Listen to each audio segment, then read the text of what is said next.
sound of the nations worshiping. Hear the sound of sons and daughters singing. Who will go for you? Who will shout to the corners of the earth that Christ is King? We speak to nations, be open.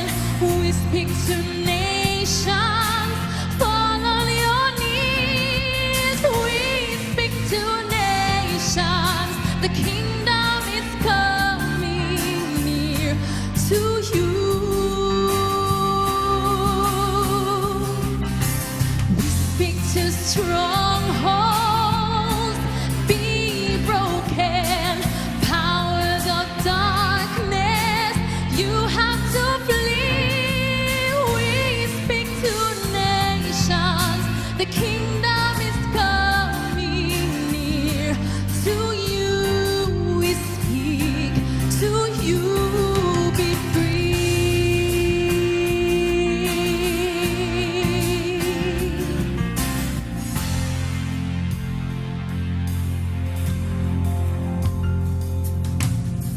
Hear the sound of sons and daughters singing. Hear the sound, ooh, the sound of the nations worshiping. Who will go for you? Who will shout to the corners of the earth that Christ is King? Yeah, yeah. We speak to nations, be open. We speak to nations, fall on your knees. We speak to nations, the kingdom is coming near to you. We speak, whoa, whoa. We speak to strongholds, be broken. Powers of darkness, you have to flee. We speak to nations, the kingdom is coming near to you.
Christian greetings sa tanan namo nga mga kapaglaom, mga televiewers sa nagkalalain nga mga dapit sa Luzon, Visayas o sa Mindanao o sa uban pa nga mga dapit sa layo nga nasod nga nagapaminaw niini nga takda sa pagpadasig.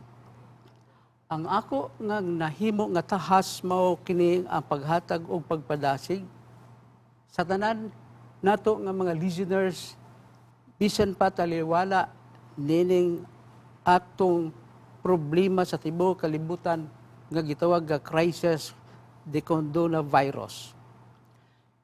I seem to feel that it's hard to give encouragement where our minds and emotions centered on our situation today.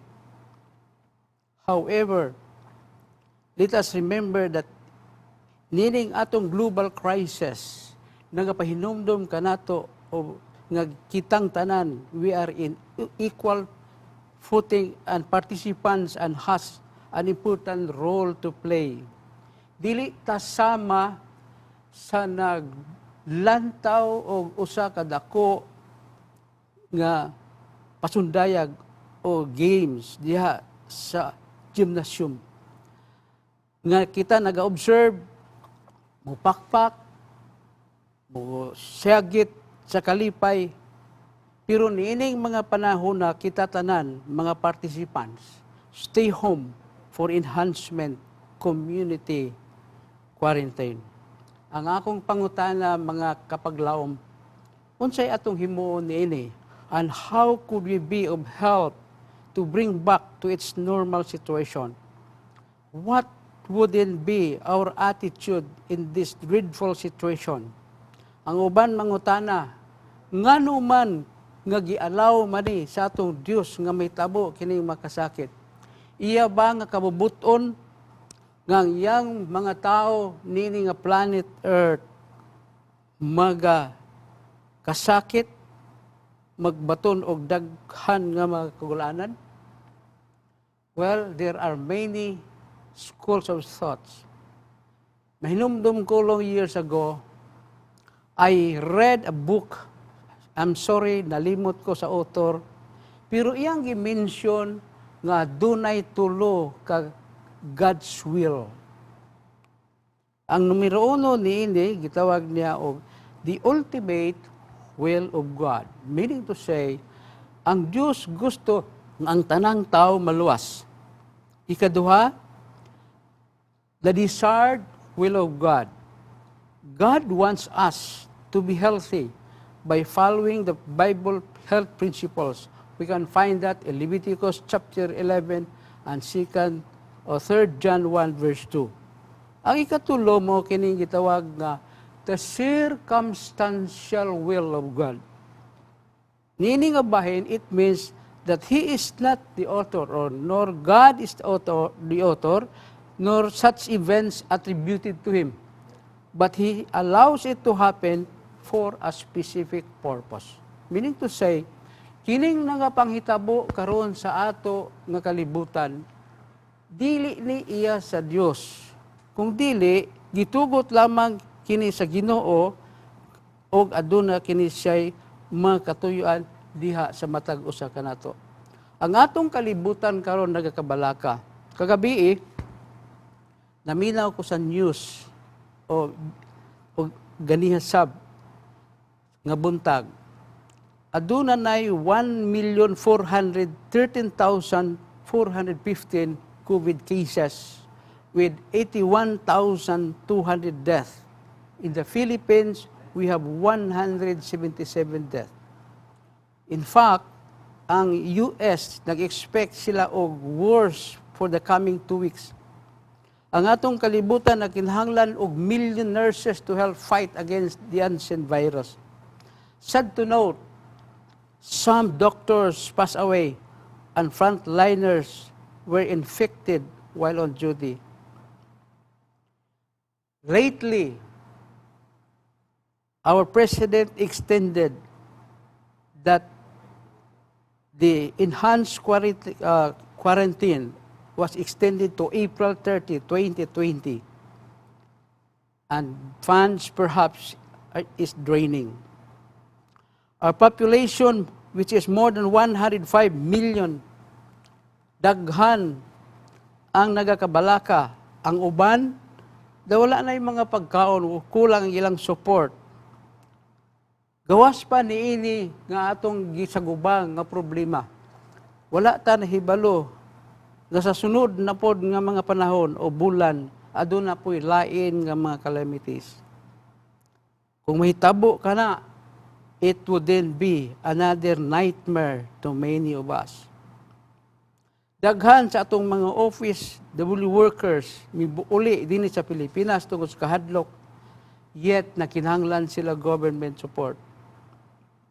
Kagabi, atong nasayran o atong nadunggan sa TV reports nga ang atong mahal nga presidente aduna say kabalaka basin ang budget nila nga 200 billion pesos para pagtabang sa mga nanginahanglan base kini makabsan.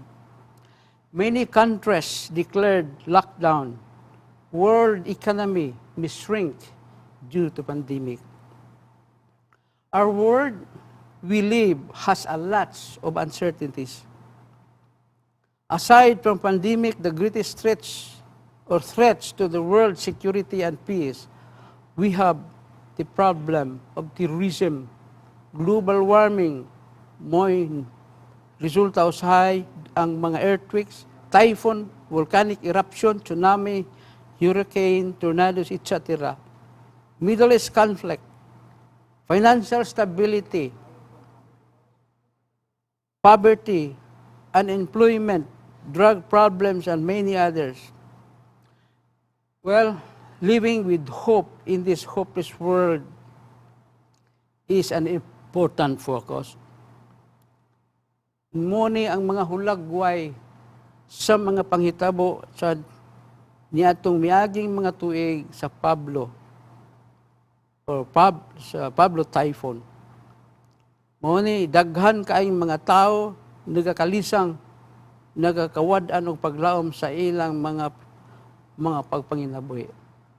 Ang natural nga bahin mao ang tao naghandom nga aduna siya better place to live, a better house to stay, a better job, or find a greener pasture or a better family, a better environment. In short, man wants for a safety yet an enjoyable life. But how could this be? Adunay mga gitawag o school of thoughts regarding COVID. Ang uban nagunahuna nga kini nga pandemic problem is a man-made. Ang uban nagunahuna it was prophesied by Dean R. Notch in 1981 tungod kay sa iyang libro Eye in the Darkness. Naghimo siyang statement nga sa tuig 19 to 2020, dunay mahimo nga bioweapon that will be created in China. Well, ang uban nagunahuna nga this problem is an act of God. But I would like to tell you, Kapaglaum, dili na appropriate for us to make any presumptions. Instead, let's look for a better solution. For example, kung ikaw nagasakay sa dako nga barko, samtang kamo nagalawig, miabot ang dako nga unos, dili na kinahanglan nga imong kwestiyonon ang kapitan nga ikaw magaingon. Unsa may hinungdan nga aduna may unos? Umangita ka og explanation sa mga weather bureau nga mag-explain ngano nga there is a storm. What is important is how are you going to manage of such situation. Remember, the truth is that we do not have the power to stop nor hold the unfavorable circumstances that may happen in our planet Earth. But one thing nice is that we have the capacity to control and adjust ourselves to every situation, either positive or negative. Wala tay gahom sa pagsumpo o sa pagkontrol niya ng mga circumstansya, pero we have the capacity to adjust ourselves.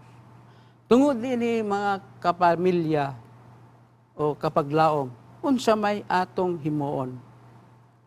Una, atong sabton, what is our rule since we are part of this global struggle? Our rule should have, or our rule varies. Alang sa mga physicians, mga nurses, ang ilang rule, mao ang pag-take care sa mga pasyente sa mga hospital. Alang sa mga anaa, or alang sa mga PNP, ang ilang rule mao ang pagkontrol. Pero dunay gitawag nato nga general rule. The general rule is that we must have the proper attitude which is essential in facing our global crisis today. Kining gitawag og proper attitude. Kinahanglan we must be positive. Why? Because proper attitude or positive attitude creates a positive result. By the way, an unknown writer said, positive attitude, he said, staying positive does not mean that things will turn out okay. Rather, it is knowing that you will be okay no matter how things turn out. Okay? So, depende ka na sa unsa ang imong hunahuna, unsa ang imong pagmanid sa imong kaugalingon. Our national leaders calls for positive attitude. Nanawagan sila nga we should be united. Kaduha, let us follow national advisory, stay home, refrain politics and read tapes, but it is time to help one another to save our countrymen. Moral support to the frontliners in many ways. Nalipay ta nga dunay daghan kaayo nga dunay positive responses. Dunay nag-offer og free rides, hotel accommodation, food distribution. Some donated personal protection equipment. Many had volunteered, and etc. Another, we are told to stay calm, yet spend time in prayer and meditation. Ang atong mga pangulo sa mga simbahan, naghatag og pagpadasig, nga bisan pa taliwala sa mga kakugmat sa panahon, niining panahon sa Holy Week, ato kining masilibrar, bisan pa sa atong tagsa-tagsa ka mga puloy-anan. By the way, sa New Testament, ang pulong attitude sa Griego is proneo, meaning it's a way of evaluating a situation. Si Apostle Paul urges the Philippians to adopt an attitude of consideration for others that will be like Jesus, willingness to give himself for others. 1 Peter 4:1-2, every thought and attitude of our hearts is evaluated. Ephesians 4:23, it tells about the spirit of the mind. So when we speak of attitude, it is something to do with the spirit of the mind. What comes to your mind in a certain given situation. By the way, dunay duha ka klase nga attitude nga akong i-share diha ninyo. Number 1, kining gitawag optimistic attitude. Ang ikaduha, gitawag kini siya og pessimistic attitude. Ang optimistic attitude, maingon dayon siya, pagka-nindot sa sunshine, what a beautiful sunshine. Pero sa mga pessimistic, magaingon dayon siya, tinuod, nindot kaayo, ang silaw sa adlaw, pero makakos kini sa pagkauga sa mga tanom. Mingon ang optimistic, what a nice thorn, it was covered with roses. Pero sa mga pessimistic, mingon siya, what a beautiful rose, but there are many thorns. Sa mga optimistic, mingon dahil siya, salamat sa pag-increase blessings of crops harvest. Pero sa mga pessimistic, magaingon siya, tiya, pero daay increase, pero kulang ra gihapon. Optimistic attitude, difficulty is an opportunity, but to pessimistic attitude, opportunity is difficulty. Makaigsunan o makigalaan or listeners, note that attitude are so influential in terms of peace, unity, and success. Again, to the optimistic, difficulty is opportunity. To the pessimistic, opportunity is difficulty. Ang akong pangutana mao kini, are you an optimistic or pessimistic in facing such pandemic situation? Well, naara na nimo. But I suggest, as an encouragement, let us be optimistic. Meaning to say, let us be united and know what best we can do and know where we are going. Why? Kay kung dili nato ni himuon, magbulag-bulag kita, o dili kita maminaw, there is a tendency that we will have nightmares in our lives.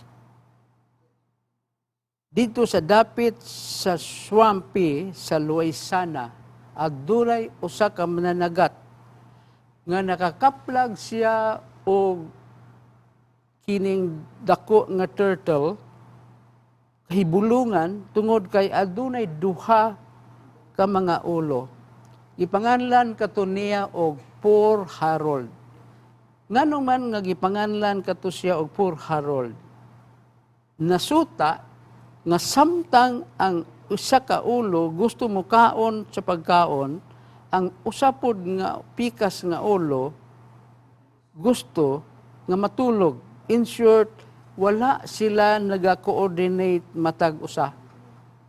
So ang usa gusto mo lakaw, ang usa pod dili gusto kay gusto siya matulog. So ilang nahibaw-an nga ang mao nga turtle wala siya nakahimo og maayong kaayuhan, he just turned around the circle tungod kay dili sila mag-synchronize sa ilang mga idea. Ang atong president o our national leaders, nagtawag sila og national bayanihan. Ingon sila, stay at home, physical hygiene, social distancing, wait patiently for the government assistance, avoid murmuring, why it may weaken the strength of others. What if the president or frontliner will say, mag-SOS na lang tayo. SOS means save ourselves, or SYS, save yourself. Meaning to say, bahala na kayo kung ano ang gawin mo. Ang akong pangutana, can we survive? It's very hard. It's very hard. Let us consider also this week's episode. Natulong magyud ni panahon ni ining atong Holy Week.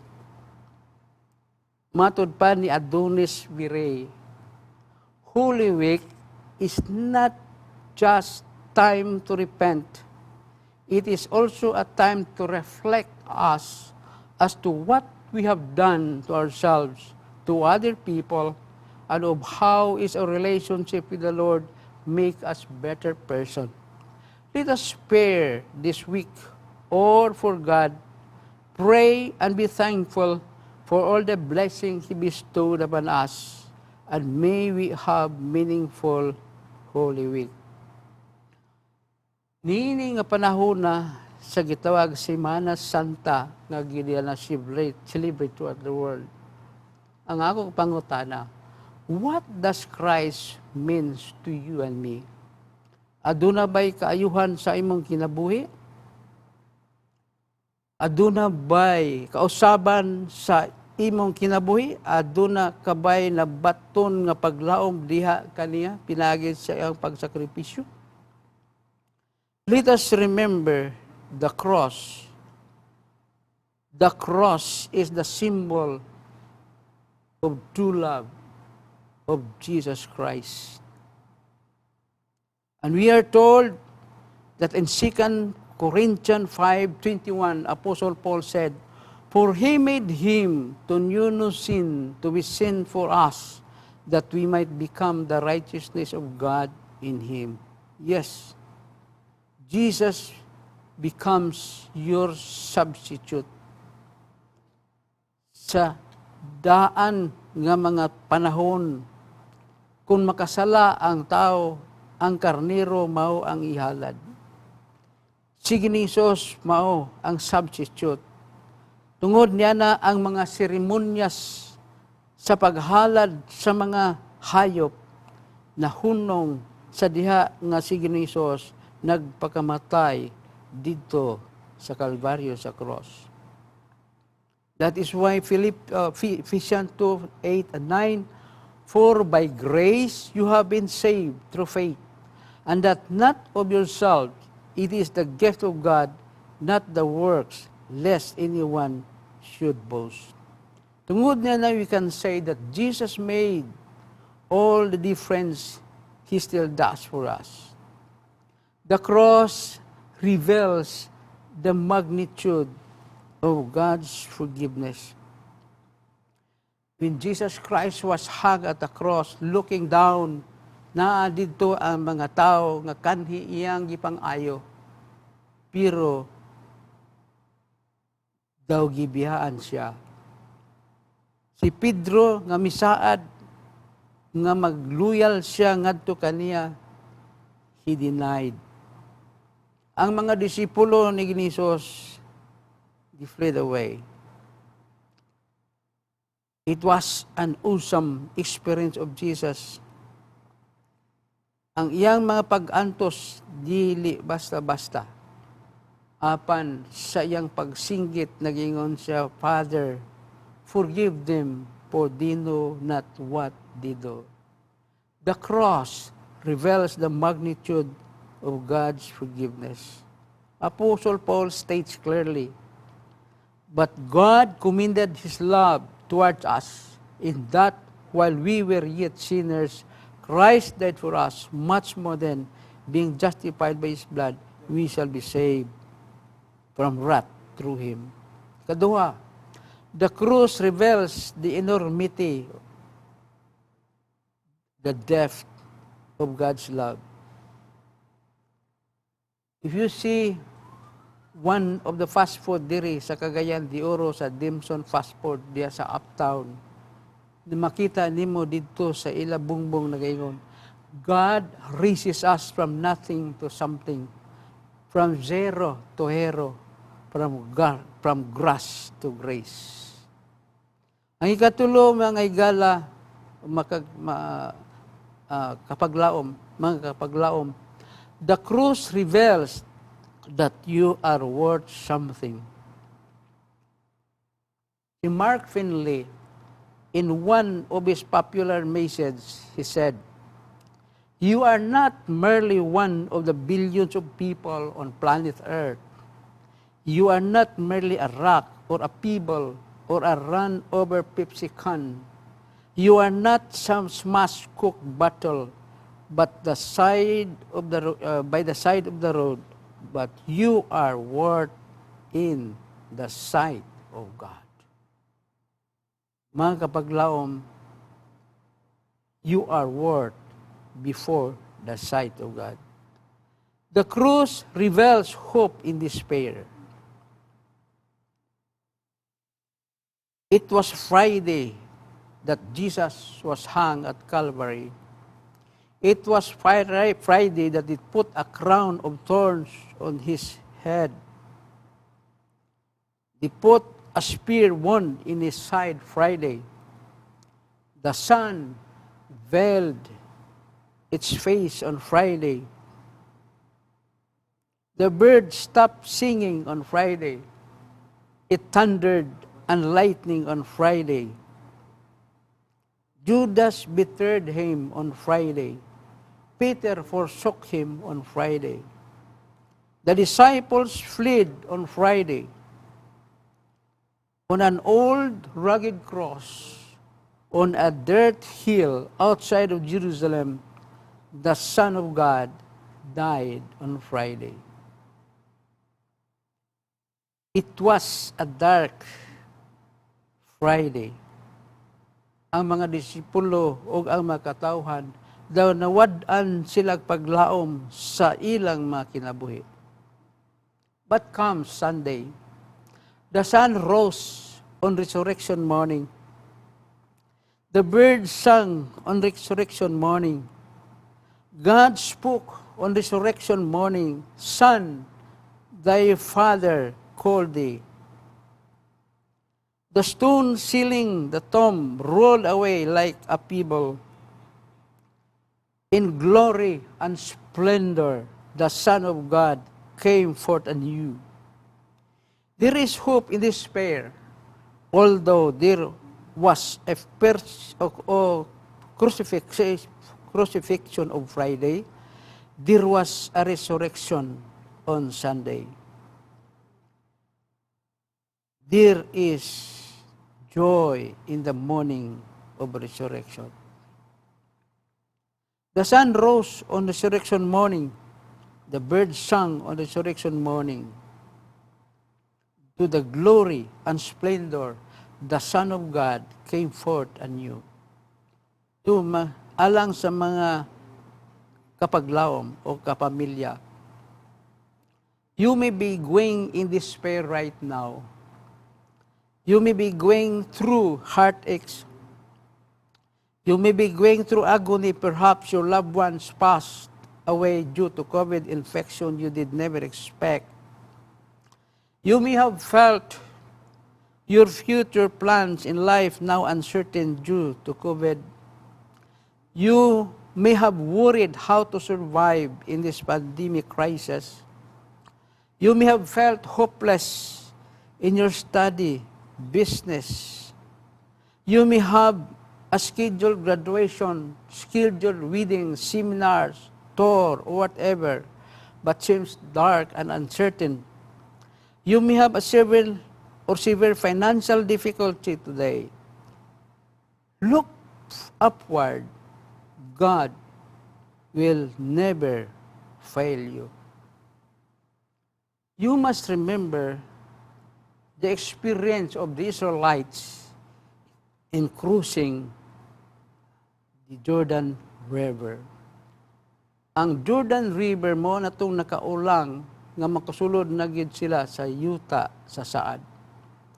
Ang Jordan, natawag ka na siya descended, supported sa upat ka mga rivers. Ang isa, gitawag nga Nar, 321 meters above sea level. Ikaduha, El Lidan, LOD, 135 meters. And El Shaman, the longest, has 538 meters that flows 38 kilometers to Jordan. So the Jordan was called as the most crooked river in the world. Jordan is 158 meters with many swift that causes many whirlpools, and it's dangerous for travel. The problem of the Israelites with Joshua, how to cross Jordan. Walay mga tulay.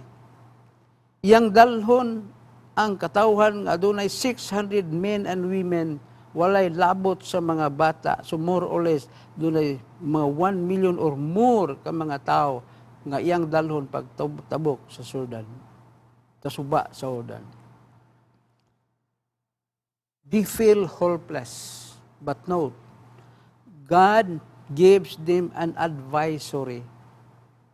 In Joshua chapter 3, verse 4, God made a what we call social distance, 8 kilometers apart, so that everyone can see the Ark of the Covenant. And in verse 5, nagaingon, pagbalaan kamo, sanctify yourself. The word sanctify is that they are going to wash themselves, their garments, and abstain from anything that might prevent them from fixing their attention on the great miracle soon to be wrought. Joshua, the successor, the son of Nun, encourages the people. By the way, ang tema sa libro ni Joshua is the faithfulness of Jehovah in the fulfillment of His promise. It was God who told Joshua, be strong and of good courage.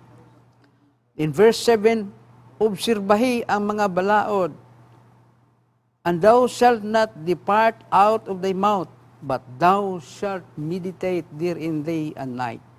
So they have to follow the instruction. In verse 10, gi-reiterate ni Joshua ang advisory sa Ginoo ngadto sa Israel. And you notice that in verse 16, people responded, we will do. There was nobody opposed. By the way, the word sanctify is the same term, holy, which means to set apart, be separate from the world for a holy purpose. And the promise was that, for the Lord will show wonder among you. We did that. The result, God stopped the river flow, much that they easily crossed the river, not because of their effort, but it was an act of God in the fulfillment of His promise. What a joy or joyful moment they have experienced. Today, you may have some experiences, perhaps not exactly what had happened to the Israelites. I have heard some encouraging quotes that the pain you feel today will be strength you feel tomorrow. Therefore, we must embrace pain and burn it as fuel of our own journey. A problem is a chance for you to do your best, according to Doko Ellington. Hard times don't create heroes. It is doing the hard time when the hero within us is being revealed.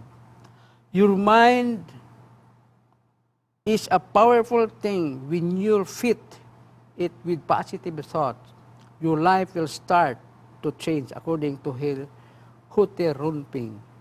Success, in which what happens after how you have survived, are all your disappointment. Galatians chapter 6 verse 9, Paul said, do not be weary of well-doing, for in due time you will reap a harvest if you do not give up. Mga kapamilya, life is a struggle. Because life is a struggle, we must be persistent. By the way, persistence is not the ability to overcome obstacles. It is the willingness to continue in spite of the obstacles. There was a persistent man in the world history. At age 7, his family was forced out of their home. At age 9, his mother died. At age 22, he lost his job as a store clerk. He wanted to take law, but lack of financial capability. At age 23, he went into debt to become partners in a store. At age 26, his business partner died, leaving him large debt. At age 28, his girlfriend, whom he courted for 4 years, left her. At age 37, he was elected U.S. Congress, but 2 years later, he failed to be re-elected. At age 41, his 4-year-old son died. At age 45, he ran as president but failed. At age 49, he ran for the Senate but lost. But at age 51, he was elected President of the United States of America. Who was he? Who is he? The President Abraham Lincoln.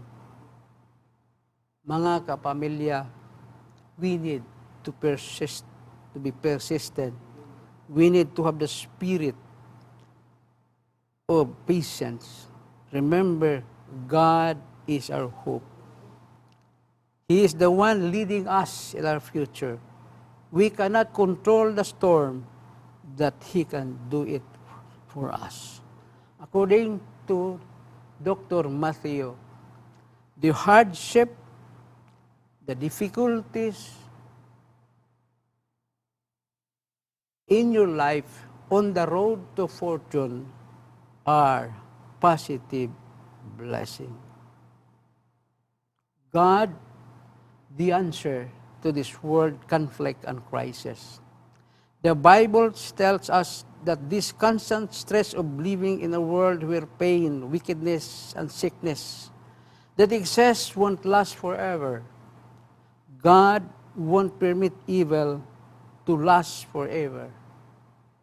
In Revelation chapter 3, verse 11, behold, I am quickly. Mga kapamilya, Jesus, the center of all our hope.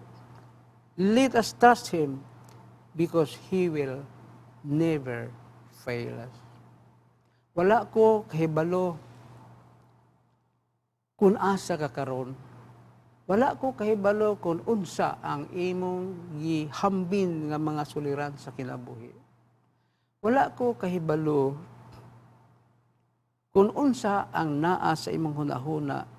Wala po ko kahibalo kung unsa ang imong makagmaon sa kinabuhi. Nining panahon sa kasakit, nining panahon sa problema sa ato kalibutan, walay lain makasulbad niini. Naningkamot ang mga researcher to find solution as to find out unsang klase nga vaccine aron makapakgang niini coronavirus. But until now, they have not yet discovered. But I would like to tell you, brethren,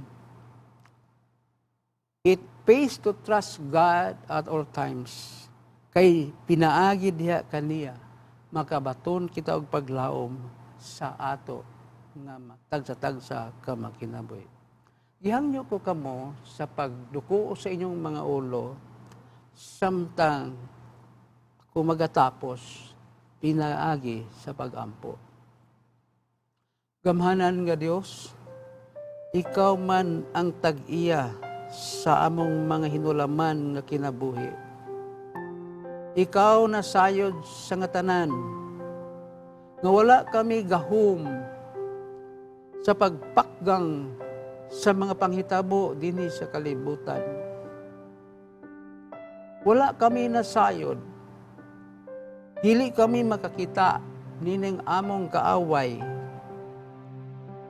Wala pud mi kahibalo sa among kaugalingon, mao man gani nga kalibutan nag-awhag nga magpabilin kami sa among mga puloy-anan. Apan ining mga panahon na Ginoo nga magpabilin kami sa puloy-anan. Himuuna mo kini siya nga panalangin nga makahimo kami sa pagpakiguban sa among membro sa panimalay. pagpakigsandurot ngadto nila, paghatag nilang instruction, paghatag nila og ehemplo nga gamiton namo ang imong natural resources ug magsalig diya kanimo ingon nga amo nga buhi nga Dios. Ginoo, nagaampo kami sa pinasahi.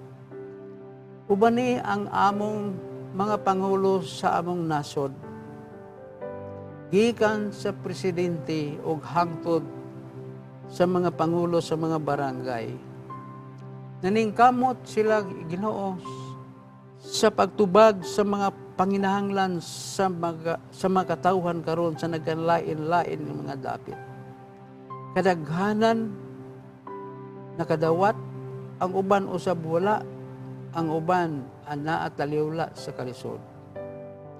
Ginoo, wala kami mahibalo kung unsa ang linugdangan ini. Pero among itugyan ang among tagsa ka mga kinabuhi nimo. Dili namo Ginoo mahimo ang pagtabok sa Jordan.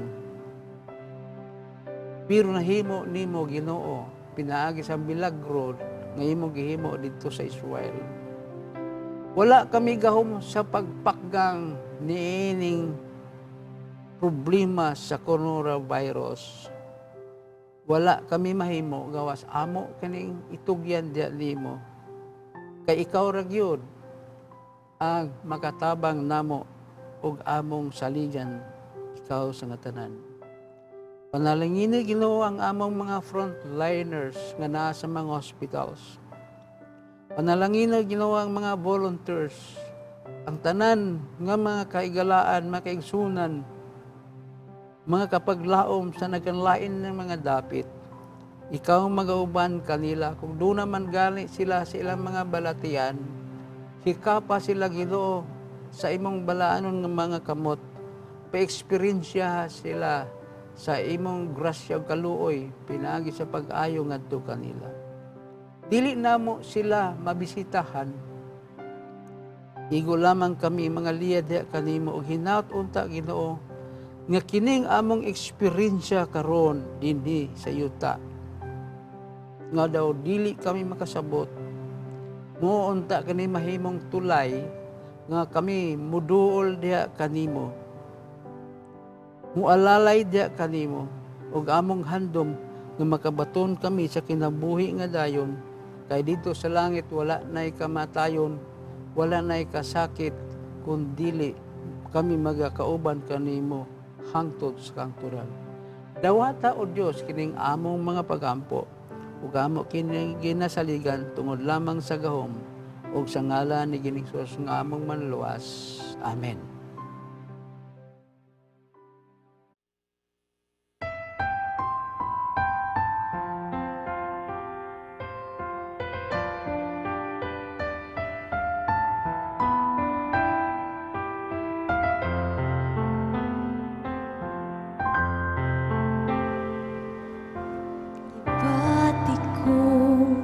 Kasiguruhan sa kunang nabuhay, mga pulong sa pag-ampo aton nang nahimo apan sa panahon nga milabay imong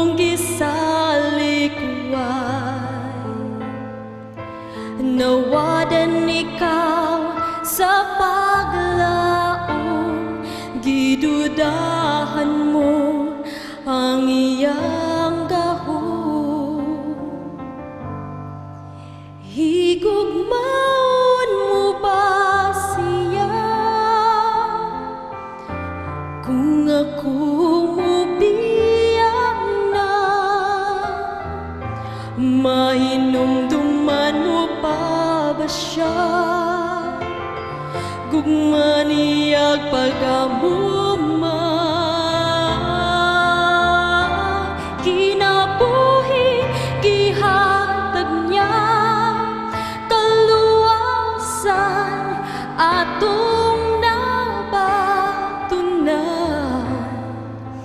Dakong paghandom ko, higugmaon mo si Kristo.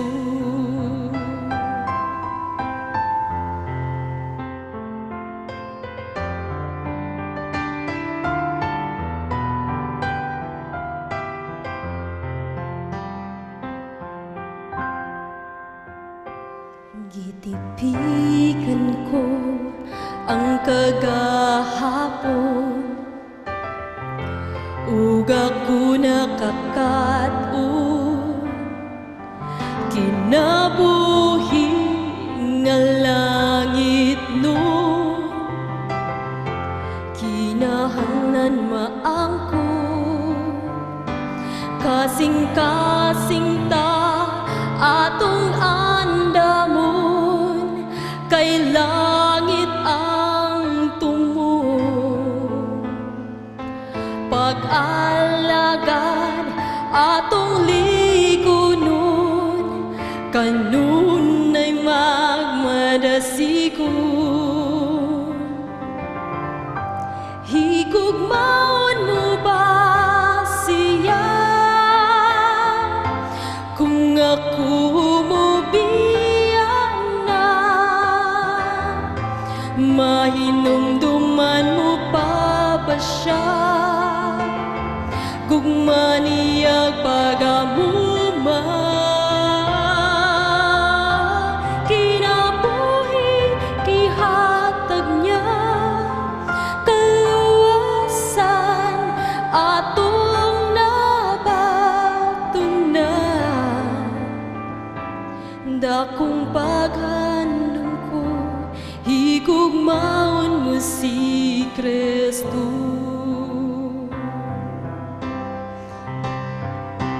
Higugmaon mo ba siya kung ako humubiyan na? Mahinumduman mo pa ba siya? Gugma